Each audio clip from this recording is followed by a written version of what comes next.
The Radio Memories Network is brought to you in part by Liberated Syndication.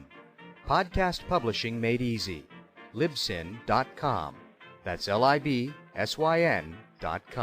Welcome to the Old Time Radio Network Western Stories, riding into the Wild West of gunfighters, tales of cattle drives, and sheriffs. Those tales of rough and rowdy adventures of those heroes of the Wild West. We now go back to the early days of Westerns on the radio and our imaginations with our feature presentation. In 1933, producer George W. Trendle and writer Fran Stryker had the Lone Ranger ride out of the western sky, and it was Hi-O Silver, away, from then on via Mutual nationally until 1954. Always at his side was his faithful Indian companion, Tonto, portrayed by John Todd, who was a loyal, intelligent, and resourceful Indian. Brace Beamer began as announcer, but after the tragic auto death of Earl Grazer in 1941, took the role of the Lone Ranger. He could be tough as nails with the outlaw types, but gentle and understanding with the honest townsfolk. His quest for justice in the West was detailed in hundreds of episodes, and always, it seemed, Tonto and the Lone Ranger rode off before they received the thanks they were due. Though directed toward the kids, the Lone Ranger half-hours had a wide following, for the stories resonate with that righteous purpose, selfless dedication, and an ongoing struggle against lawlessness and corruption. Now join us for an exciting episode of The Lone Ranger. Special recording, The Lone Ranger.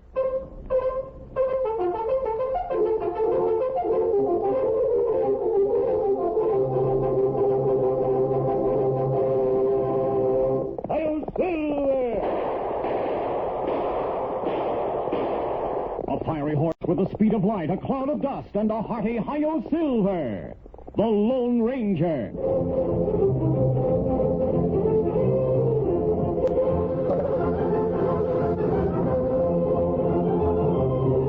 With his faithful Indian companion Tonto, the daring and resourceful masked rider of the plains led the fight for law and order in the early western United States. Nowhere in the pages of history can one find a greater champion of justice. Return with us now to those thrilling days of yesteryear. From out of the past come the thundering hoofbeats of the great horse Silver. The Lone Ranger rides again. Come on, Silver. Let's go, big fella. Hi-O Silver! Hey!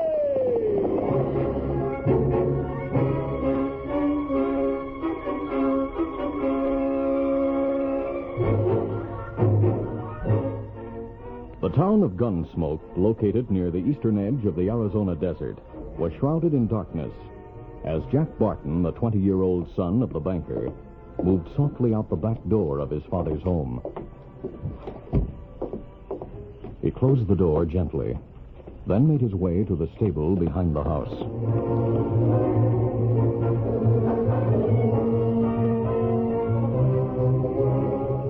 In the stable, he loaded supplies into a saddlebag, then proceeded to saddle his own black horse.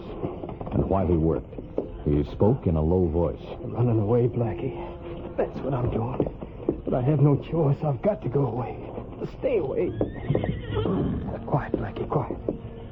Dad's going to be mighty broken up, but not nearly as broken up as he'd be if I stayed here to hang for murder. Easy now. Get up, get up.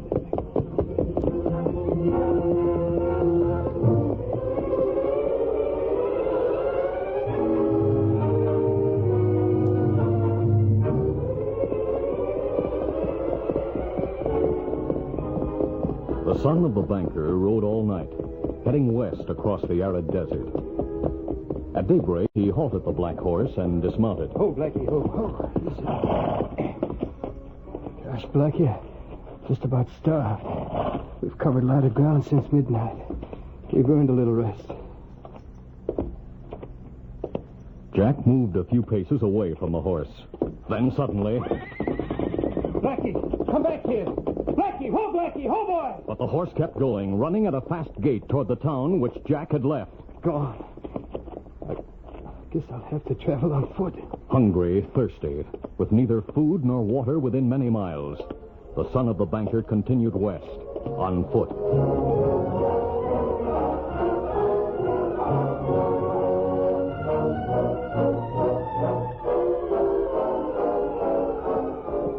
The mid-afternoon sun was blistering hot, as the Lone Ranger and Tonto rode east across a vast expanse of Arizona desert toward the town of Gunsmoke.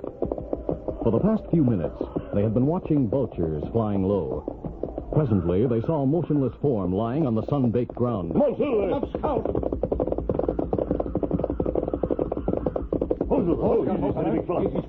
A moment later, they dismounted at the side of a well-dressed man who seemed to be about 20 years old. Bring a canteen, Tonto. Me get it. Well, the fellow's alive. Me see him move. Water. Here, water. I'll hold your head up.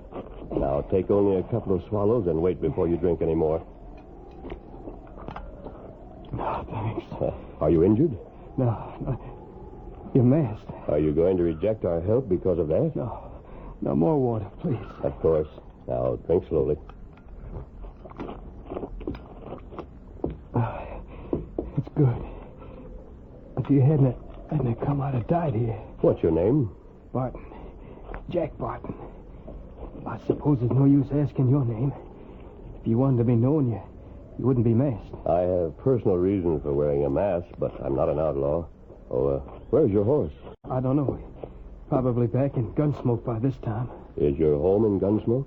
Yes, I left there last night. Oh? This morning I stopped to prepare some food. As soon as I dismounted, my horse bolted. Ran off with my canteen, saddlebags, everything I had. Have you been traveling on foot since then? Yes, until I collapsed. You need food as well as water. Me get food from Saddleback. Good. Jack, we're going east. After you've eaten, we'll take you to Gunsmoke. My horse can carry double. No, I can't go back. Are you dodging the law? No, it's nothing like that. I just can't go back, that's all. I must keep going west. You can't travel on foot. I'll have to. Even though you could keep walking, it would take 3 days to reach water. It's certain death to travel on foot in this country. It doesn't matter. It matters to Tonto and me. We can't leave a man to die on the desert. You'll have to, because I'm not returning to Gunsmoke. Oh. Are you afraid to go back? No. It's just that I don't want to hurt my dad. How would he be hurt by your return? It's a long story. Oh, wait. I just remembered. I've heard of a man named Barton who owns a bank in Gunsmoke. Is he your father? I call him Dad. My real father died when I was a baby.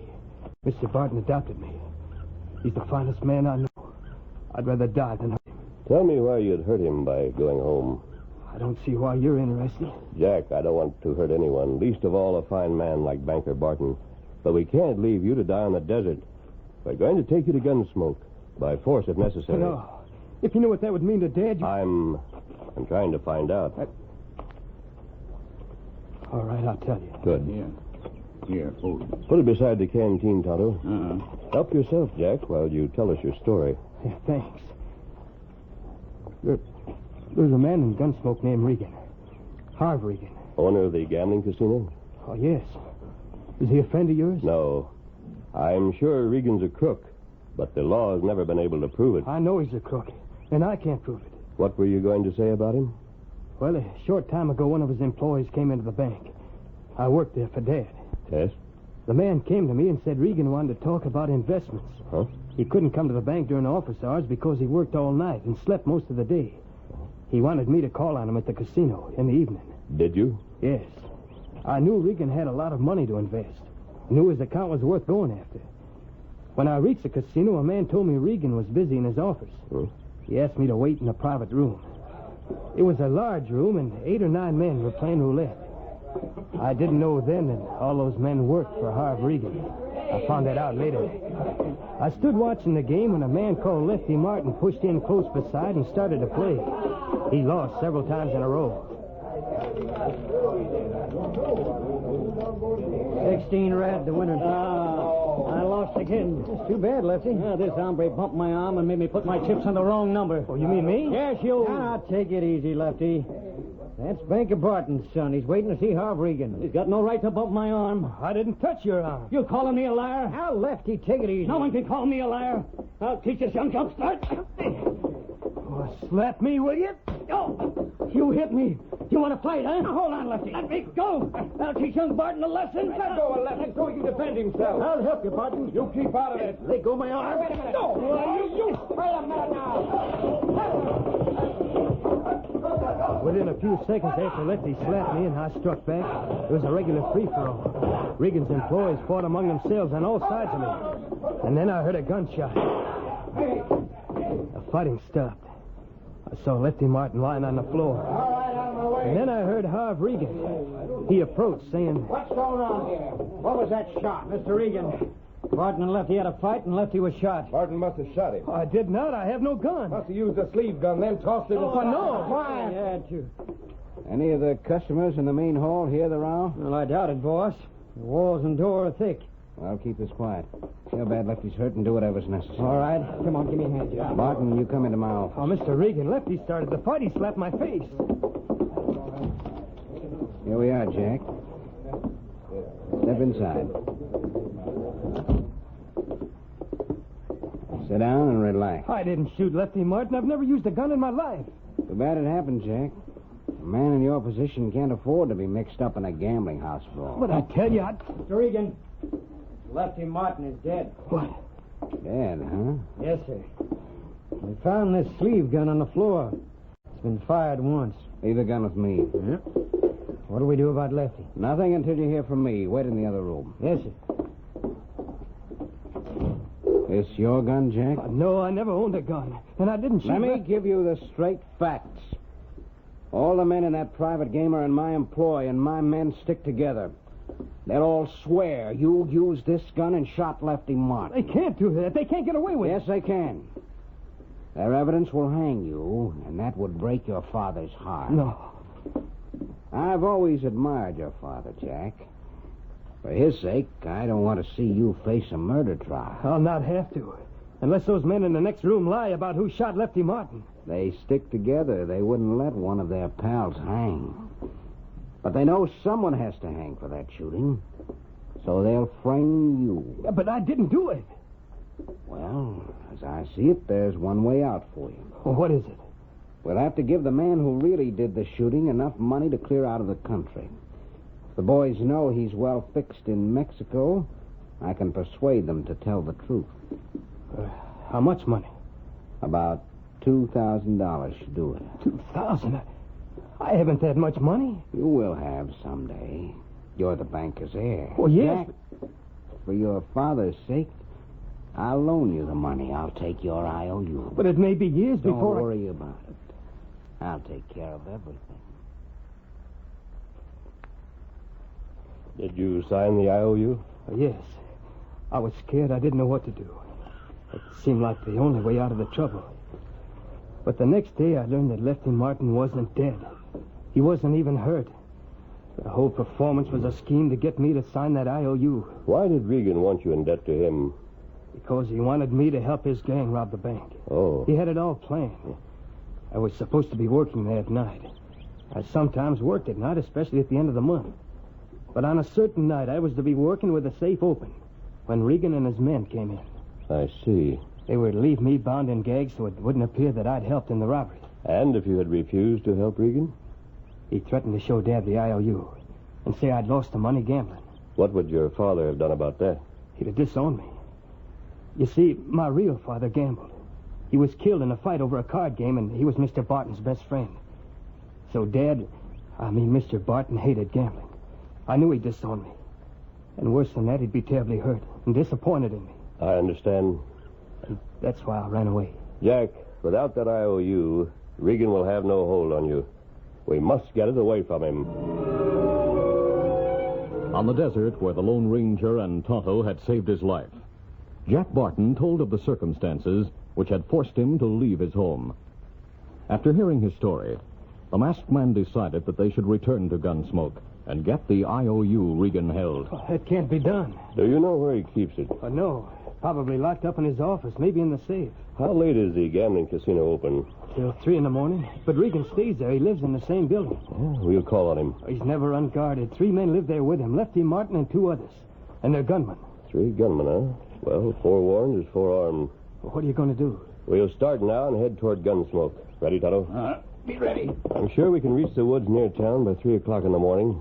You're going with us, Jack. Oh, but I can't. If Regan can't get your aid in robbing the bank, he'll probably take the IOU to Barton and try to collect the money. So you'll not save your dad from grief by running away. Easy. Steady, big fella. Give me your hand. I'll help you mount behind my saddle. All right. But I don't see what you can do. I'm going to try to get that IOU away from Regan. But why? Why are you going to help me? There are lots of men who'd welcome the chance to fight in behalf of a good citizen like Banker Barton. Come on, Silver. Come on.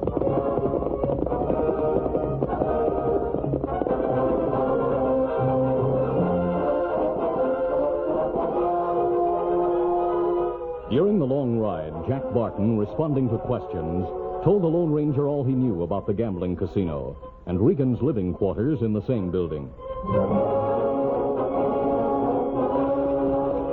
It was shortly after 3 o'clock in the morning when the masked man and Tonto drew rein in the dark woods near the town of Gunsmoke. Fella. Dismount, Jack. I don't see how you expect to get that IOU from Regan. I've told you how well he's got. Easy, steady, big fella. We're going to try to draw the guards away from Regan, and I'll speak to him alone. You got plans, Kimasabi? Yes, Tonto. Jack, you said Regan spends about an hour in his office after the casino is closed for the night. Well, that's right. He balances the cash and takes care of the books. It's a little after 3, so he's probably there right now. That office is in the rear of the building? Yes. What we do, Kimasabi? We're right to the edge of the woods behind the casino. You want me to go with you? No, Jack. I want you to wait right here until we return. Give me your word that you'll stay here, and I'll leave you untied. I'll give you my word. I'll stay until you return. Good. We'll see you later. What we do when we get behind casino? I'll tell you while we're on the way, Tonto. Easy, steady, big fella. Easy, fella. Come on, Silver.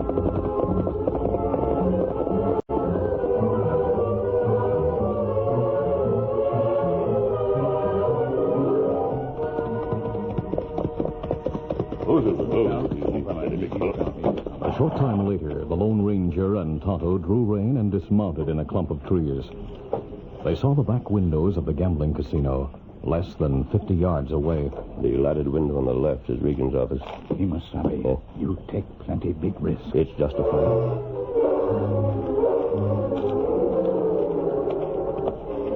Leaving their horses at ground hitch, the two men walked softly across the open area until they reached the lighted window. Keep down, Tonto. I'll look through the window. You see Regan? Yes, he's seated at his desk, facing the other way. He's alone. Jack say guards always near. I know. Here goes. With the barrel of his gun, the Lone Ranger smashed the window. What's the Hold it, Regan. You're covered. mask? Yes, I'm here on business. Don't shoot. My hands are up. If you don't want me to shoot, move carefully. Come over here and open this window. Very well.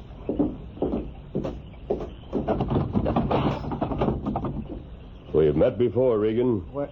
I turned you over to the law in Texas when you were a stage robber. You, the Lone Ranger. Right. Now step back to your desk while I climb through the window. Why are you here? What do you want? I did my stretch in jail. I'm clear with the law. I came for an IOU signed by Jack Barton. Oh. You did, huh? Yes. Where is it? I'm glad you came here. Very glad. I've often hoped the day would come when I could pay you for sending me to prison. Where is the IOU? You're not going to get it. In fact, you're not going to leave this room alive. No? Several men have come here with the intention of robbing me. And they've all fallen into the same trap. I see no trap. No? Well, right now you're covered by 3 guns held by men behind the walls. Look closely and you'll see the loopholes. There's one beneath that picture. There's another over there. Lefty, is he covered? Yeah, boss. We're watching him. You see? At a word from me, you'll be a dead man. Regan, not knowing that the Lone Ranger had anticipated the trap, smiled confidently. Tonto, outside the window, took careful aim at the single lamp that lighted the room. Have you anything to say before I tell my men to... Hey, Lefty! At the instant Tonto fired, the Lone Ranger dashed across the office and opened a door. Get him! The shots from the concealed gunman were too late. The masked man ran through the private gambling room, then through a door to the area behind the building. Come on, Tonto. The two men were over halfway to the grove of trees by the time Regan's gunman reached the door and opened fire. We've more of a start than I thought we'd have. Them not hit us. Night, too dark. In In another moment, the Lone Ranger and Tonto reached their horses in the shelter of the trees. You know the plan. Me no. Tonto leaped to his saddle, but the Lone Ranger remained unmounted. He handed Silver's reins to the Indian. Here you are. Me lead him. Come on, Silver. Both horses raced away, but the masked man stayed behind. He crouched low, concealing himself in underbrush, and waited.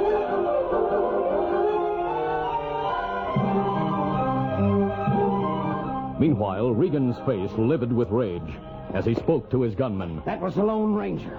I want him killed. But he and his Indian pal had horses hidden among the trees, boy. You heard him riding away. Go to the stable next door and get horses. Go after them. That Lone Ranger knows about the Barton IOU. If I don't get him, he'll make trouble. All right, boss.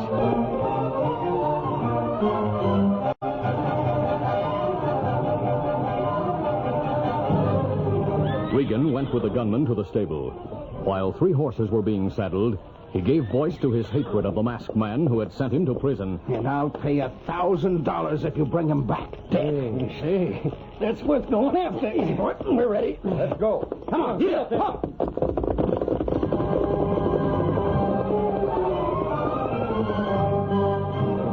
Regan watched his men ride out the back door of the stable and race toward the woods.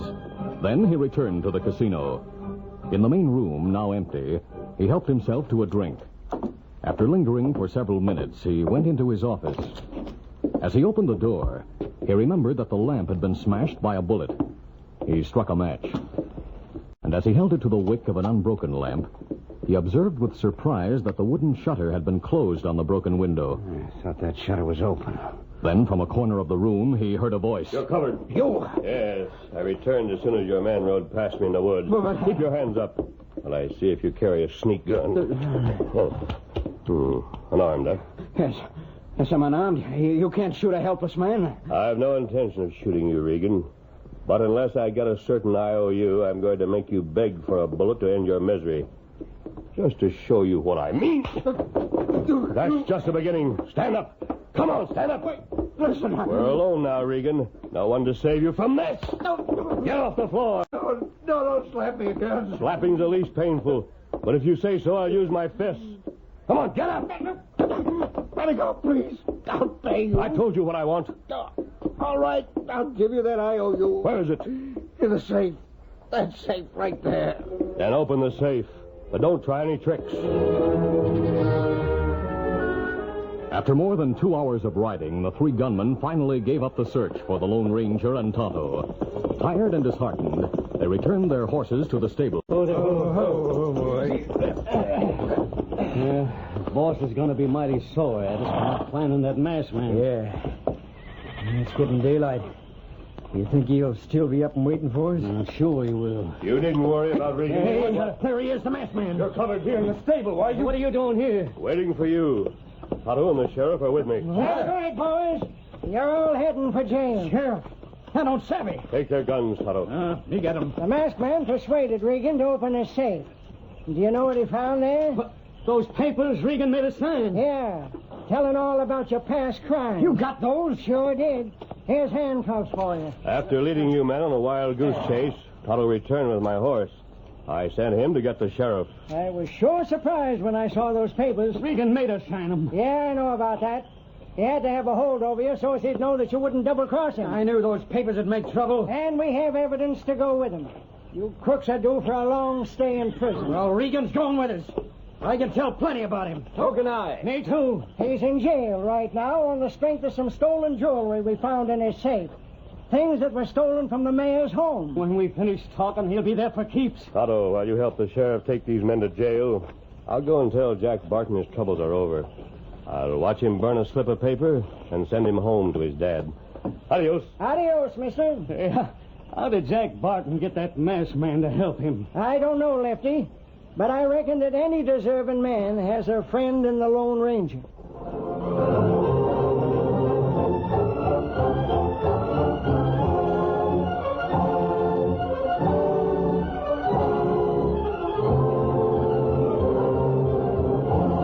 This is a feature of the Lone Ranger Incorporated, created by George W. Trendle, produced by Trendle Campbell Muir Incorporated, and directed by Fred Flowerday.